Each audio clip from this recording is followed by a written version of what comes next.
허구한 날 술을 마시고 또 교회를 다닌다고 하는데 나쁜 짓을 골라 하는 집사님이 한 분 계셨다 그래요. 그래서 동네 사람들도 흉을 보는 겁니다. 그 교회 다니는 집사라는 사람이 술만 먹고 부끄러운지도 모르고 못된 짓 골라 하니 참 저 사람이 믿는 예수님은 도대체 어떤 분인가, 그런 생각들을 하고 있었다 그래요. 그래서 이거 목사님이 그냥 지나칠 수가 없어서 그 집사님을 불러서 아주 엄하게 그렇게 꾸짖었다 그럽니다. 집사님, 저는 집사님이 천국에서 못 만날까봐 참 걱정이 됩니다. 그렇게 얘기했대요. 그러니까 그 말은 계속 그러면 천국에서 만나기 힘드니까 삶을 바꿔서 천국 가는 길로 가십시다, 이런 말씀 아니겠어요? 그랬더니 그 집사님이 눈을 동그랗게 뜨고 놀란 듯이 얘기하더래요. 아니 목사님, 무슨 그런 큰 죄를 졌길래 그러더래요. 이게 몰라요. 자기가 어떤 상황인지를 사람들이 잘 모른다는 겁니다. 예전에 아주 재밌는 글을 하나 봤는데, 소설가인 강호연이라는 분이 쓴 거울이라는 아주 짧은 글이에요. 거울. 이분이 쓴 거울이라는 글은 이런 내용입니다. 밤중에 몰래 강도가 집에 들어갔습니다.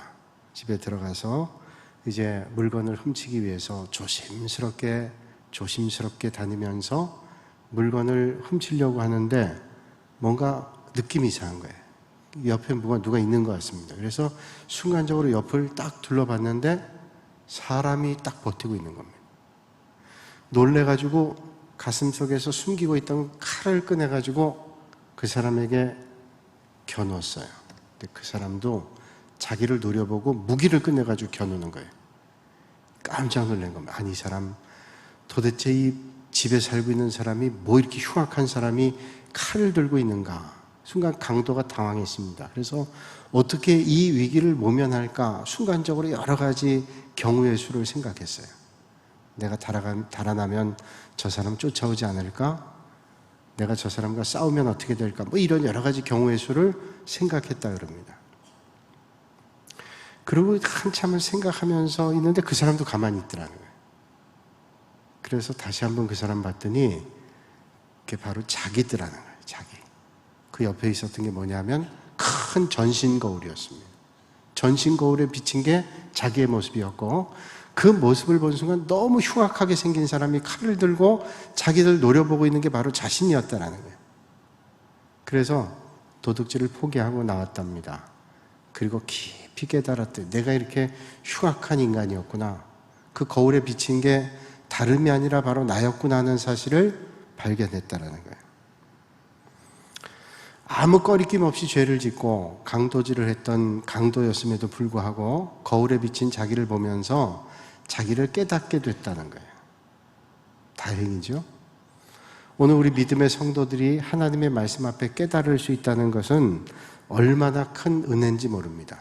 우리가 우리의 삶을 돌아볼 수 있는, 비춰볼 수 있는 거울은 하나님의 말씀이라는 거예요. 우리가 하나님의 말씀이라는 거울에 비춰보면 우리를 적나라하게 발견할 수 있고, 그 밝은 빛으로 우리는 하나님의 뜻 안에 올바로 살아갈 수 있다는 거예요. 척 스윈돌이라는 목사님 계신데, 그분이 쓴 책을 제가 예전에 아주 재밌게 본 것 가운데 이런 내용이 있었습니다. 한 번은 이 목사님이 주일날 설교를 하는데 죄에 대한 설교를 했습니다. 우리 예수 믿는 사람들은 죄를 지면 안 됩니다. 그런 내용이었어요. 그래서 우리가 하나님 앞에도 죄를 지으면 안 되고, 세상에 우리가 살면서도 세상의 법도 어기며 살면 안 됩니다. 잘 지키며 살아야 됩니다. 그리고 설교가 끝나고 차를 타고 집으로 돌아가다가 그만 의도하지 않게 신호 위반을 한 겁니다. 그냥 달리다가 갑자기 멈추면 사고가 나겠기에 그냥 지나쳤습니다. 그런데 그 옆에 차선에 있던 차가 따라오는데 옆에 딱 신호 대기 중에 쓰더라는 거예요. 이렇게 무심코 이렇게 서서 옆에를 봤는데 그 옆에 다름 아니라 그 교회 집사님이 자기를 보고 씩 웃더래요. 왜 씩 웃었을까요? 오늘 설교, 죄에 대한 설교, 준법에 대한 설교를 하시더니 신호 위반 쌩 하고 가는구나 그러더래요. 가슴이 철렁하더랍니다. 아유, 내가 오늘 설교를 헛됐구나, 그런 생각을 했답니다. 그쯤 하고 넘어가야 되는데 그 집사님이 그날 밤에 전화를 했답니다. 목사님, 내일 괜찮으시면 점심 식사를 좀 하시죠? 왜 하자는 건지 대충은 알았답니다. 이 목사님이 뭐 어떻게 핑계 댈 것도 없어서 그리고 이제 만나기로 했대요. 점심시간이 다가오는데 가슴은 콩닥거리고 뭐라고 할 말도 없고 그런 생각을 가지고 식당에 나갔어요. 그래서 어떻게 했는가 하면 이 목사님이 그 집사님 만나기 전에 앞에다 이렇게 썼답니다. 나는 죄인입니다. 모든 사람이 죄인 아니에요. 나는 죄인입니다. 라는 성경구절을 썼대요. 그 집사님 딱 만나서 이걸 딱 보여줬답니다. 그때 그 집사님 씩 웃더래요. 그래서 뒤를 돌았답니다. 이 목사님이. 그 뒤판에 뭐가 써있냐면 죄 없는 자가 돌로 쳐라. 그렇게 써있다. 이거 그냥 웃자고 하는 얘기 아니라 이 찰스 스윈돌 목사님이 그가 10권의 책을 시리즈로 썼는데 그 책 가운데 어떤 제목인지 모르겠는데 그 책에 자기 경험으로 썼어요. 그러면서 그분이 죄에 대한 얘기를 했습니다. 오늘 말씀은 지난주에 이어서 죄에 대한 말씀이에요. 우리가 이 땅에 살면서 죄를 짓지 않고 살아가는 사람이 하나도 없습니다. 그래서 설교를 하는 자신이나 설교 말씀을 듣는 여러분들도 죄에 대한 말씀을 한다면 좀 불편할 수도 있습니다. 그러나 우리가 불편해서 우리의 영혼이, 우리의 삶이 건강해진다면 그것처럼 복된 일이 없어요. 하나님 말씀 들을 때에도 좀 은혜로운 말씀만 해주세요. 우리가 듣고 편한 말씀만 해주세요. 우리가 듣고 은혜가, 기쁨이, 찬송이 넘치는 그런 말씀만 해주세요. 그것도 중요하죠. 그러나 우리가 때때로 우리가 먹는 약이라고 하는 것이 어떤 데는 쓰기도 하고 힘들기도 하고 그것이 불편하기도 하지만 그 말씀 우리가 늘 듣고 깨달으면서 마치 전신 거울의 강도가 자기를 비춰볼 때 깜짝 놀라서 그의 삶을 바꿨던 것처럼 오늘 우리도 하나님의 주시는 은혜를 만나는 축복의 시간 되게 될 줄로 믿습니다. 그래서 오늘 죄에 대한 말씀이에요. 제목이 인간의 죄와 그 결과입니다. 죄. 하나님이 세상을 창조하시고 얼마나 좋으셨는지 만든 걸 보시고 참 좋으셨다 이렇게 말씀합니다. 나 좋았더라 말씀하셨어요. 이렇게 좋았던 인생과 이렇게 좋았던 세상이 창세기 1장이 끝난 지 얼마 안 돼서 3장에 들어오니까 죄가 들어옵니다. 죄가. 오늘 이 3장만 여러분들이 잘 보시면 이 땅에 살면서 죄라고 하는 게 어떤 건지, 그 죄의 모습이 어떤 건지, 죄가 우리에게 어떤 위협을 주는지, 어떻게 하면 이 죄를 잘 극복해 나갈 수 있는지 그걸 볼 수 있어요. 아담과 하와에게 뱀이 와서 유혹을 하잖아요. 그 유혹할 때 하나님의 말씀을 혼미하게 합니다. 그래서 동산나무의 열매를 먹지 말라 그러더냐 하와 싹 떠보는 거예요. 그러니까 하와가 아니요, 동산나무의 실과를 먹지 말라 그러지 않고 먹으라 그랬습니다. 그렇게 얘기하는데 거기에 약점이 보이니까 탁 타고 들어오는 거예요. 불만이 있는 걸 타고 들어옵니다. 그래서 먹지 말라 그러더냐 하와가 먹지도 말고 만지도 말라 그랬습니다.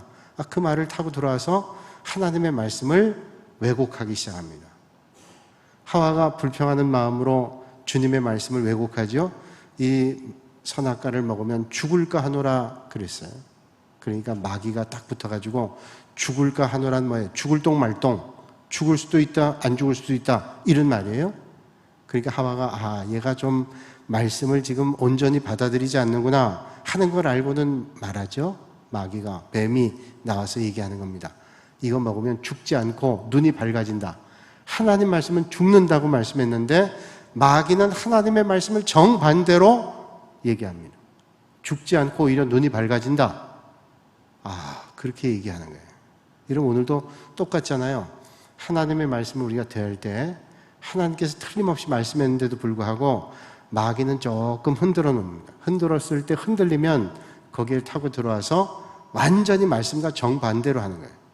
창세기 3장에 있는 그 말씀들 하나하나를 수없이 읽어보면 우리가 이 땅에 살면서 이런 마귀의 유혹이 올 때 우리는 어떤 삶을 살아야 될까를 깊이 생각해 보게 되는 거예요. 그래서 여러분 삶의 자리에서 늘 주의 말씀을 그렇게 묵상하고 하나님의 말씀대로 살아 시험 많은 세상 가운데 시험에 빠지지 않는 여러분들이 되실 수 있기를 원합니다. 그게 우리에게 오늘 주님 원하시는 말씀이에요. 하나님은 우리 인간에게 자유의지를 주셨잖아요. 자유의지. 하나님께서 우리 인간을 마치 로봇처럼 만드시지 않아요. 입력한 프로그램을 넣어서 그 프로그램대로 진행하도록 하지 않으셨습니다.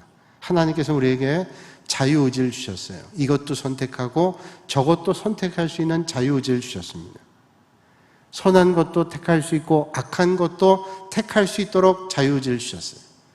하나님께 차라리 우리에게 악은 택하지 않도록 그렇게 프로그램해 주셨더라면 우리는 악을 행하지 않을 수 있잖아요. 근데 하나님께서는 우리를 너무도 사랑하셔서 그렇게 로봇처럼 만드시지 않고 자유의지를 주셨습니다. 선한 것도 택할 수 있고 악한 것도 택할 수 있도록. 여러분, 세상에 다른 동물은 그런 특권이 없습니다. 어떤 동물이 선과 악을 선택하며 살아갑니다. 동물은 본능대로 살아가요. 배고프면 먹고 그리고 싸우면서 자기 필요에 따라 살아갑니다. 그러나 사람은 동물과는 다르죠. 동물이라고 얘기하지만 세상 사람들은 세상에 있는 동물과는 전혀 다릅니다. 하나님께서 우리에게 자유의지를 주시고 우리에게 영혼을 주셔서 영혼을 갈망하는 마음을 주시고 하나님의 선한 것들을 선택하는 의지를 우리에게 주셨어요. 그래서 그 의지를 활성화해야 하나님의 뜻대로 살아갈 수 있다는 거예요. 그런데 이 자유의지가 욕심에 노출되기 시작하면 흔들리기 시작합니다. 그래서 하나님의 선한 것보다 욕심에 따라 잘못된 것들을 선택하며 살아갈 수가 있다는 거예요. 그래서 이 욕심이 교만을 갖게 하고 인간을 타락하게 하고 심지어 천사마저도 하나님을 대적하게 됐다는 거예요. 천사는 영적인 존재인데 이 천사가 교만해져서 하나님을 대적하게 됐어요. 그렇다면 우리 연약한 인간은 하나님의 말씀을 떠나고 하나님의 뜻을 떠나면 결국 교만해지게 되고 하나님을 대적할 가능성이 얼마든지 있다는 거예요. 창세기 11장 보면 바벨탑 사건이 있습니다. 하나님께서 노아의 홍수로 하나님께서 타락한 인생들을 보면서 도저히 이 세상을 눈뜨고 못 보시겠어요. 그래서 노아의 홍수를 통해 싹 쓸어버린 지 얼마 안 됐는데 바벨탑 사건이 일어나죠. 이 바벨탑 사건은 인간의 죄가 관영하고 많아지게 되고 교만이 싹 터서 이제 하나님처럼 높아지겠다, 하나님처럼 되겠다. 그래서 높은 탑을 쌓습니다. 바벨탑. 하나님께서 그 바벨탑은 온전하지 않기 때문에 말을 흩어서 소통되지 않도록 해서 흩어버리셨어요. 그 욕심 때문에 교만이 생기게 되고 그 교만이 하나님을 대적하게 됐다는 거예요. 여러분, 우리가 믿음의 길 걸으면서 교만하는 것처럼 하나님 싫어하시는 게 없죠? 그 교만이 욕심 때문에 온다는 겁니다. 그 욕심이 우리에게 정말로 중요한 것들을 잃어버려요. 욕심을 부리면 많은 걸 갖고 싶지만, 가질 수 있다고 생각하지만 그 욕심 때문에 얼마나 많은 것들을 잃고 살아가는지 모릅니다. 이솝우화에 이런 얘기가 있어요. 한 사막을 횡단하는 아라비아 상인이 사막을 횡단해서 늘 이제 물건을 팔고 사고 하고 그런 일을 했습니다. 근데 어느 날 늘 다니던 길인데 실수를 했어요. 사막의 길, 그게 뭐 늘 나 있는 거 아니잖아요. 별을 보고 또 하늘을 보고 그 지형은 늘 바뀌니까 그렇게 가곤 했는데 길을 잃어버렸습니다. 근데 결과적으로는 길을 잃어버린 게 그에겐 더 잘 된 일입니다. 길을 잃어서 가게 됐는데 거기에 눈에 잘 보이지 않는 작은 오아시스를 발견했습니다. 야자수가 몇 그루 심어있는 오아시스. 그 오아시스를 통해서 가보니까 그가 통상 다니던 길보다 하루 내지 이틀 정도는 더 빠른 지름길이었어요. 근데 사람들이 너무 작은 오아시스라 발견도 못했고 사람들은 통상 그 길을 가지 않았습니다. 왜냐하면 사막을 가는 사람들은 항상 그 먼 길을 갈 때 중간에 오아시스가 있어야 됐기 때문에 조금 멀어도 오아시스를 통과하는 길을 갔단 말이에요. 자기도 늘 그런 길을 갔는데 하루는 길을 잘못 들어서 갔는데 거기에 아주 작은 오아시스가 있었단 말이에요. 그래서 그 길을 늘 다니곤 했습니다. 다른 사람보다 하루나 이틀 정도 빠르게 갔다 오니까 뭐 물건도 잘 팔리고 모든 것들이 더 수월했단 말이에요. 절대로 다른 사람들에게 그거를 알려주지 않았답니다. 왜냐하면 그거 알려줘서 사람들이 그 길을 이제 이용하기 시작하면 오아시스에 물이 마를 거다 이런 생각이 들어요. 그래서 자기만 그 길을 알고 다녔단 말이에요. 근데 하루는 그 오아시스에서 쉬었다가 가는데 이런 생각이 드는 거예요. 이 오아시스에 있는 야자수가 키가 커가지고 멀리서도 보일 것 같아요. 그리고 가만 보니까 이 야자수가 너무 많은 물들을 먹는 겁니다. 그래서 생각하기를 야자수를 베어놓으면 지나다니는 사람들이 볼 수 없고 자기만 알게 되고, 또 야자수가 먹고 있는 물도 토해내니까 훨씬 많은 샘을 공급할 거다, 이런 생각하고 야자수를 뱄어요. 보니까 안 보이는 거예요. 멀리서 봐도. 잘 됐다. 그리고 자기 일 보고 돌아오는데, 돌아오다가 보니까 오아시스가 없어졌어요. 그리고 여기가 오아시스였다는 흔적으로 다 베버린 마지막 끝 뿌리 부분만 나무가 남아있는, 그것만 발견했어요. 어떻게 되냐면 야자수를 베버리니까 더 이상 샘이 나오지 않고 거기는 완전히 척박한 사막과 똑같은 땅이 돼버렸어요. 이 사람은 이 야자수를 베면 다른 사람도 여기 오가지 않고 야자수에 머금은 물도 더 자기는 풍성하게 얻을 거라고 생각했는데, 그 잘라버린 야자수 때문에 결국은 그 자신도 거기서 물을 공급받을 수가 없었다라는 거예요. 그 이솝의 이야기는 우리에게 어떤 메시지를 줘요? 우리가 욕심 때문에 더 큰 것을 잃어버릴 수 있다라고 하는 것을 우리에게 말씀해 주죠. 오늘도 우리가 두려움 가운데 하나님 섬기며 모든 것에 하나님의 은혜를 기억하면서 겸손하게 하나님의 명령을 따라 살 때, 우리가 죄된 길에서, 타락의 길에서, 하나님으로부터 멀어진 길에서 우리는 하나님을 향한 믿음의 길로 우리는 나아갈 수 있다는 사실이에요. 인간이 죄를 지으면 그 죄와 타락의 결과가 드러나게 됩니다. 오늘 말씀 보니까 아담과 하와가 선악과를 따먹으면서 마귀가, 뱀의 모습인 마귀가 뭐라고 욕했는가 하면, 이거 먹으면 눈이 밝아진다. 눈이 밝아진다. 너 하나님처럼 된다. 라고 얘기했단 말이에요. 그래서 눈이 밝아졌어요. 근데 그 밝아진 게 자기들이 생각했던 것 같이 밝아지지 않았어요. 선악과를 따먹고 가장 먼저 그가 느끼게 된 건 뭐냐면 부끄러움입니다. 부끄러움. 그래서 그전에는 벌거벗고 다녀도 하나도 문제가 없었는데, 이제 선악과를 따먹고 나니까 벌거벗고 다니는 게 보이게 됐고, 그들이 원했던 눈이 열려진 게 아니라 원하지 않는 눈이 열려졌습니다. 부끄러움을 보게 되고 불결함을 느끼게 되고 뭐 이런 것들을 발견하게 됐다는 거예요. 그래서 이제 그 부끄러움을 면하기 위해서 어떻게 해요?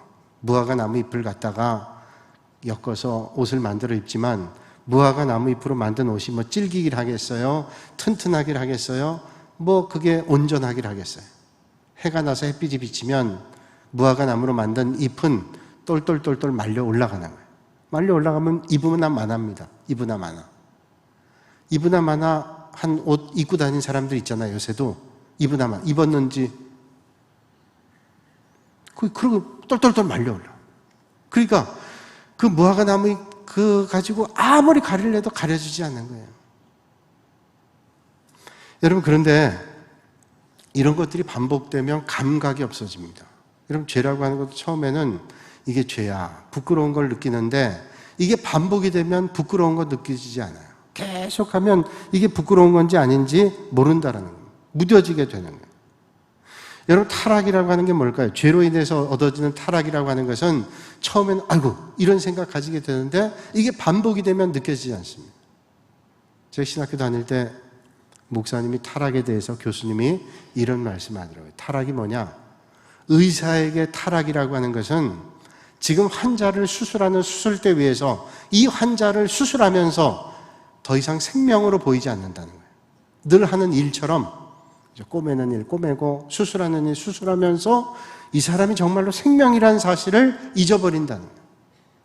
그 말은 존귀함을 잊어버리고 매너리즘에 빠지는 겁니다. 늘 하는 일, 반복하는 일, 생명에 대한 존귀함을 잃어버려요. 여러분, 의사가 생명을 다루는데 생명에 대한 존귀함을 잃어버린다? 이거는 타락이라는 거예요. 이게 죄라고 하는 거죠.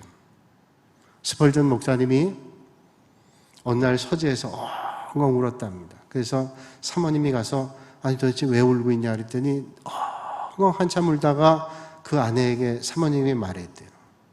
내가 그전에는 예수님의 십자가의 보혈을 떠올리면 한없이 눈물이 나고 하나님의 은혜를 감격했는데, 이젠 예수님의 십자가를 보고도 눈물이 메마르고 예수님의 십자가의 보혈을 봐도 하나님의 은혜를 느낄 수 없으니 이게 내게 얼마나 심각한 문제인지, 그리고 통곡을 하셨다 그래요. 정말 통곡할 일이죠. 오늘 우리가 하나님의 은혜를 덧입고 사는데 어느덧 그 한 해가 너무 하나님의 은혜가 큰데도 불구하고 은혜를 잊어버리고 산다는 거, 이게 통곡할 일이라는 거예요. 실존주의 철학자인 키에르케고르는 이런 말을 했습니다. 세속화라는 게 뭐냐? 세속한 뭐예요? 우리가 세상과 똑같아지는 게 세속화잖아요. 키에르케고르가 그의 책에서 이런 말을 했습니다. 하루는 들오리가, 지중해에 살고 있는 들오리가 노르웨이로 여름을 나기 위해서 노르웨이로 간다 그래요. 한참 들오리 떼가 날라서 가는데 네덜란드쯤 가다 보니까 그때쯤 너무 몸이 피곤할 거예요. 그 먼 길을 날아가다 보니까 밑에 지보리들이, 네덜란드 지보리들이 모여 있더래요. 그래서 한 들오리가 날아가다가 저기 좀 쉬었다 가야 되겠다. 그리고 지보리 떼가 있는데 내려갔답니다. 지보리들이 들오리가 하늘을 날다 내려오니까 막 환대를 하면서 먹을 걸 주고 너무 사이좋게 잘 지냈대요. 그러니까 들오리가 거기서 지내면서 기뻤던 거예요. 그래서 한참 대접을 받고 이제는 나도 네덜란드로 가야 되겠다. 노르웨이로 가야 되겠다. 그래서 다시 떠가지고 한참을 가서 그 들오리 떼를 만났어요. 그런데 이 들오리 떼를 만나러 가는 그 중에 만나려고 하는 그 순간의 목전에 너무 힘든 거예요. 왜냐하면 지보리들과 너무 잘 먹고 지내가지고 몸이 무거워진 겁니다. 그래서 더 날아갈 수가 없어요. 그래서 합류를 했다가 다시 돌아왔어요. 그리고 다시 노르웨이 지보리 떼들과 지냈습니다. 그 다음에 자기 동료인 들오리 떼가 네덜란드 상공을 나를 때마다 아이고 내가 저기 같이 날아가야 되는데 또 시도를 하는데 몸이 무거워 날아갈 수 없어요. 그 다음에 또 만나게 되면 또 날아가야지 그러고 만났는데 또 날아갈 수 없어요. 결국은 포기했습니다. 그리고 네덜란드에 있는 지보리들과 그냥 시궁창을 누비며 그렇게 살게 됐다는 거예요. 여러분, 우리가 믿음의 길 걸을 때 세상 가운데 살지만 우리는 세상 사람하고 같아지면 안 된다는 거죠. 우리가 믿음의 길 걷는다고 하는 것은 아니 우리가 이 세상에 사는데 어떻게 세상 사람과 달라요? 우리가 세상 사람들과 같이 살지만 믿음의 성도들은 이 세상을 보지 않고 영원한 하나님 나라를 바라보고 사니까 하나님 나라에 소망을 두고 살아가는 인생들이 돼야 된다는 거예요. 그런데 세속화라는 건 그걸 싹 잊어버리는 거예요. 내가 세상에 사니까 세상 사람들처럼 똑같이 살고 세상 사람처럼 그런 모습으로 살고 그래서는 절대로 안 된다는 거예요. 그렇게 되면 세속화가 돼서 더 이상 날아갈 수 없는 들오리처럼 지보리와 똑같이 시궁창을 두지는 그런 오리가 된다는 거예요. 그래서 성경에 말씀하죠. 너희가 세상에 비치고 소금인데 소금이 그 맛을 잃으면 어떻게 해요? 사람들에게 그저 밟혀버리고 만다. 아무 소용이 없다는 거예요. 소금의 여러분 가치는 어디 있어요? 소금의 효능에 있잖아요. 맛을 내고 썩는 걸 방지하고 이런저런 부패를 막는 이게 소금의 역할이에요. 그러니까 오늘 우리가 이 땅에 살지만 오늘 믿음의 성도들은 세상의 부패를 방지하는 그런 역할을 감당한다는 거예요. 아담과 하와가 선악과를 따먹고 났더니 부끄러워서 그래서 무화과 나무 잎으로 옷을 해 입었는데 안 되는 겁니다. 해가 나니까 다 이게 말라 올라가는 겁니다. 하나님께서 그때 가죽옷을 입혀주셨죠. 가죽옷을. 하나님의 손이 닿아야 하나님의 은혜가 돼야 가려지고 하나님의 은혜가 그 죄를 덮어주는 거예요. 여러분 우리가 이 땅에서 허물 많고 연약한 삶을 살지만 하나님의 은혜가 우리에게 임할 때 하나님의 은혜로 우리는 축복의 삶, 은혜의 삶을 살게 되는 줄로 믿습니다. 그래서 세상에서는 도저히 해결할 수 없는 문제들이 주님 앞에 나올 때, 주님의 손이 닿을 때, 주님의 은혜가 닿을 때 궁극적인 해결이 이루어진다는 거예요. 부하의 아내를 범했던 다윗이라는 사람도 있죠. 우리아의 아내죠.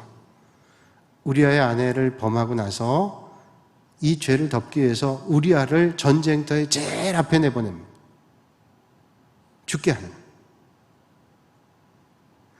그런데 그 죄를 감추기 위해서 다윗이 간음죄를 감추기 위해서 결국은 더 큰 죄를 졌어요. 살인죄를 저지르게 됐습니다. 그럼 죄라고 하는 게 감춘다고 이게 감춰지나요? 죄는 감추려고 절대로 감춰지지 않습니다. 다 드러나게 돼 있어요. 그게 죄의 무서운 거죠. 옛날에 그런 말을 들었어요.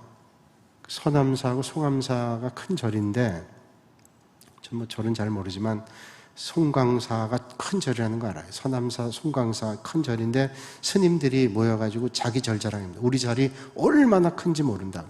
서남사 스님이 자기 절이 송광사보다 더 크다고 자랑을 하면서 그런 얘기를 했다. 우리 절의 뒷간이 얼마나 큰지, 얼마나 많은 스님들이 있는지 뒷간이 엄청나다는 거예요. 그래서 어젯밤에 뒷일을 본 게 오늘 아침에도 바닥에 안 떨어졌대. 얼마나 이게 뒷간이 큰지. 그때 송광사 스님이 앉으려고 그랬다 그러죠. 뭐라 그러냐면, 우리 그 가마솥은 얼마나 큰지 우리 절은 스님들이 많아가지고 어제 밥하는 스님이 배를 타고 나갔대요. 밥솥에. 아직 그분이 안 들어왔대. 그러니까 이게 둘 다 완전히 뻥이죠. 이게 진짜가 아니죠. 한도 끝이 없죠. 뭐 그래가지고 그 시리즈가 쭉 나가는 거예요. 여러분, 이게 가능한 일이겠어요? 여러분, 이게 작은 거 하나를 정말로 주의해야 되는 거예요. 이게 작은 거니까 이거 아무것도 아니지. 작은 건 뭐 이거 웃자고 하는 얘기지. 뭐 이러고 넘어가는 것들 있잖아요. 어떤 마을에 500년 된 나무가 어느 날 쓰러졌는데 눈도 이기고 바람도 이기고 태풍도 이기고 수백 년, 500년을 버텨낸 고목나무가 쓰러졌다면 뭐냐? 딱정벌레가 들어와가지고 나무를 갉아먹었어요. 어느 날 확 쓰러진 거예요. 여러분, 호주 같은 데나 뉴질랜드 같은 나무로 지은 집 많잖아요. 그 나무로 지은 집들의 집을 팔 때는 항상 이 집에 벌레가 없다는 걸 보여주는 보증서가 있어야 돼요. 그 어떤 벌레냐? 흰개미. 흰개미가 나무를 다 갉아먹으면 집이 폭삭 무너져 버리는 거예요. 그 개미가 얼마나 무서워요. 그래서 우리나라 그 사찰이나 아니면 옛날 건물들 같은 경우 흰개미가 한번 들어오면 이거 큰일 나는 겁니다. 나무를 다 갉아먹으니까 완전히 무너져 버리는 거예요. 여러분, 힘들어도 우리가 불편해도 이거에 대해서 민감해야 돼요. 그래서 멀리하고 하나님의 뜻 안에. 근데 이게 뿌리를 뽑는다고 뽑혔으니 안 돼요. 하나님의 말씀 앞에 민감하고 날마다 주님 앞에 나가야 이겨나갈 수 있어요. 민감하고 예민해야죠. 제가 서울에서 목회하던 교회 집사님 한 분이 한의사분이 계셨는데 그분이 그런 말씀 하더라고요. 목사님, 사람이 발뒤꿈치를 항상 깨끗이 해야 된대요. 그래서 왜 갑자기 발뒤꿈치 얘기를 해요? 내가 여러분 발뒤꿈치는 잘 모르겠어요. 그런데 발뒤꿈치를 깨끗이 해야 되는. 왜요? 그랬더니 발뒤꿈치를 잘 관리해야 건강해졌습니다. 그때 그 말 듣고 이거 관리해야 되는구나. 아주 작은 부분이 눈에 보이지도 않아요. 여자분들은 잘 관리할지 모르지만 남자들은 뭐 샌들 안 신으니까 잘 관리 안 할지 몰라요. 근데 이게 건강에 관련돼 있대요. 우리가 영적으로 마찬가지예요. 영적으로 말이죠. 우리가 하나님의 말씀으로 날마다 나를 비춰보거나 투영하지 않으면 안 된다라는 거예요. 여러분, 그래서 불편해도 하나님의 말씀을 통해서 나를 자꾸 비춰보는 시간을 가지고 하나님의 말씀을 묵상하고 그럴 때 영혼이 건강해지고 우리의 믿음의 자리가 건강해지게 됩니다. 주님께서 오늘 그걸 우리에게 원하고 계시는 거예요. 어떤 집사님이 주일 아침 설교가 죄에 대한 거였는데 끝나고 나서 목사님께 찾아와서 얘기했답니다. 목사님, 그 목사님 죄에 대한 말씀 참 옳으신 말씀인데 그 말씀은 이제 앞으로 좀 안 해주셨으면 좋겠어요. 왜요? 우리 애들이 오랜만에 교회 나왔는데 그러지 않아도 불편한데 그 말씀 들으니까 애들이 불편해서 교회를 안 나오겠다 그럽니다. 목사님이 그러시냐고. 아이고 참 미안하다 그러면서 약장, 그 목사님 댁에 있는 약장에 그 약을 하나 꺼냈대요. 그 약에 뭐라고 써있냐면 극약 이렇게 써있었대요. 그러니까 집사님은 이 극약이라는 약 라벨을 떼고 여기다가 꿀약 요거 붙이라는 거죠. 극약이라는 걸 떼고 여기다 꿀약을 붙이면 안전할까요? 이 극약이라는 걸 떼고 꿀약이라는 걸 붙여놓으면 아무런 염려도 없고 근심도 없을까요? 이게 더 위험한 거예요.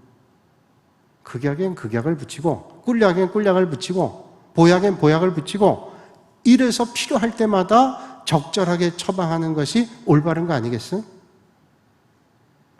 여러분, 우리가 듣고 싶은 말만 듣는다면 얼마나 좋겠어요. 근데 어떤 때는 듣고 싶지 않은 말을 들어야 될 때 있는데 그 불편한 말, 그러나 하나님께서 원하시는 말씀이라면 듣는 거죠. 오늘도 이 밤에 부족하지만 여러분 삶의 자리에 오늘 하나님의 주시는 말씀이 마음속에 들어와서 우리가 하나님 앞에 더 건강한 믿음의 걸음을 걷는 여러분들이 되시기를 주님의 이름으로 축원합니다. 이 시간 우리 함께 기도하는 시간 가지겠습니다.